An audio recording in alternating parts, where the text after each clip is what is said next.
President Trump's speech on Tuesday at the UN was an intelligent, at times eloquent presentation of his America First worldview. He laid out an approach of pursuing narrow self-interest over broader global ones and privileging unilateral action over multilateral cooperation.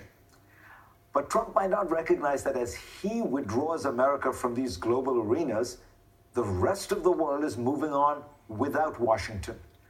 Wittingly or not, Donald Trump seems to be hastening the arrival of a post-American world. Take one of his first major actions, pulling out of the Trans-Pacific Partnership. This sweeping trade deal was an attempt to open long-closed markets like Japan, but also to create a grouping that could stand up to China's growing might in trade matters.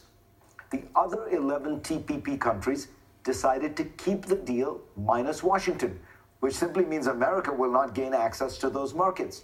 Japanese Prime Minister Shinzo Abe always sweet-talks Donald Trump, but he quickly struck a free trade agreement with the European Union, giving opportunities to Europe that might otherwise have gone to America. As Ivo Daalder and James Lindsay point out in their forthcoming book, The Empty Throne, if you are not at the table, you are on the menu. When Washington steps away, the global agenda is shaped without American input.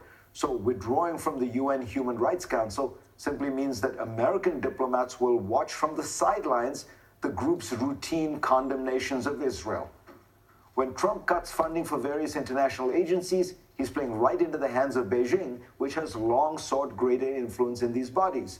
Similarly, the bizarre and continued absence of key American diplomats, no assistant secretaries of state for East Asia and South Asia, no ambassadors to Saudi Arabia, Turkey, Egypt, South Africa, among others, means that American interests are just not being represented. Perhaps the most remarkable new effort to sidestep America has come from the Europeans in reaction to Trump's decision to pull out of the Iran nuclear pact and reimpose financial sanctions on Iran and anyone who does business with Iran. Because of the immense strength of the dollar, few major companies are willing to engage commercially with Iran. The Europeans are therefore trying to create an economic mechanism that can bypass the dollar. Listen to what the EU's foreign policy chief, Federica Mogherini, told me at an event this week. We cannot accept as Europeans that others, even our closest allies and friends, determine and decide with whom we can make business with or trade. She indicated that other countries, presumably Russia and China, might join this effort. Were the EU's efforts to come to fruition, they would put a dent in the most significant element of American financial power, the unrivaled role of the dollar in the global economy. The truth is, the European effort is unlikely to succeed. The dollar towers above its competitors like the euro. And yet, it seems foolish for Washington to pursue policies that produce the desire to curtail American power, bypass Washington, create new arrangements, especially among America's closest allies. The result of America's abdication under Donald Trump will not be European dominance or Chinese dominance.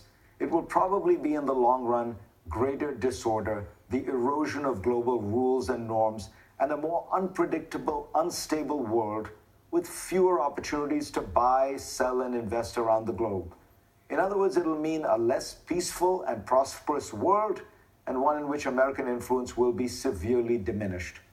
How does this make America great?